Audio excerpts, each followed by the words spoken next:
Failure is not the opposite of success. It is the pathway that builds it. In a small town in Ohio, there lived a 13-year-old boy named Ethan Miller. He was known for his energy and enthusiasm. But there was one thing Ethan feared deeply: failure. Every time something got difficult, he gave up at school. He would start projects with excitement but stop halfway. When math became confusing, he would close his book during basketball practice. If he missed a shot, he would quit and sit on the bench. His teachers often said, "Ethan, you have great potential, but you do not finish what you start." One afternoon, his school announced a science fair competition. The winner's project would be displayed at the state-level exhibition. Ethan's best friend, Noah, encouraged him to participate. "Come on, Ethan, we can do this together."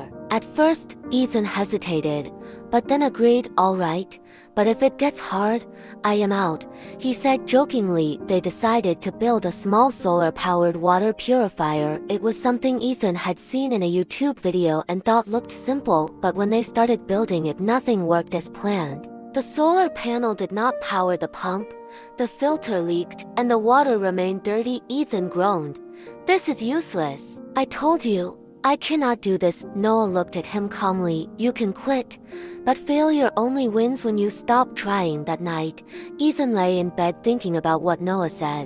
He remembered all the times he had given up, on homework, on basketball, even on learning the guitar. Maybe quitting had become his habit. The next morning, Ethan woke up early. He watched a few tutorial videos and went to the school lab. With the help of his science teacher, Mrs. Jacobs, he learned how solar energy could be stored in small batteries. Slowly, he began fixing one problem at a time.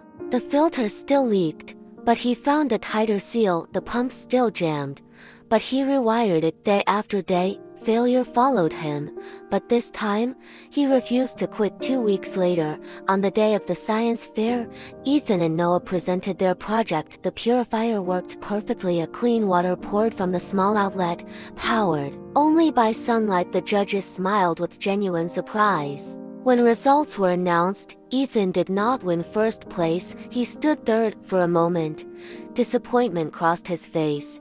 But then he saw something that made him smile. The principal was showing his project to the younger students, explaining how Ethan failed many times.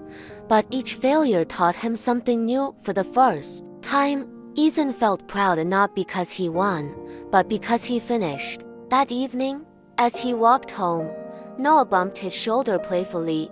"See, you did it." Ethan laughed.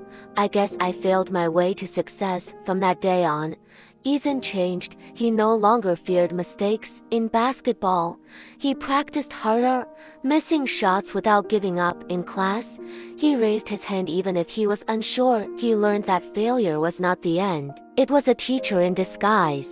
Months later, he entered another science competition, and this time, he won first place. When asked what inspired him, Ethan said, "Every mistake that made me better." Morals: you do not learn from success. You learn from failure. The only real failure is giving up too soon.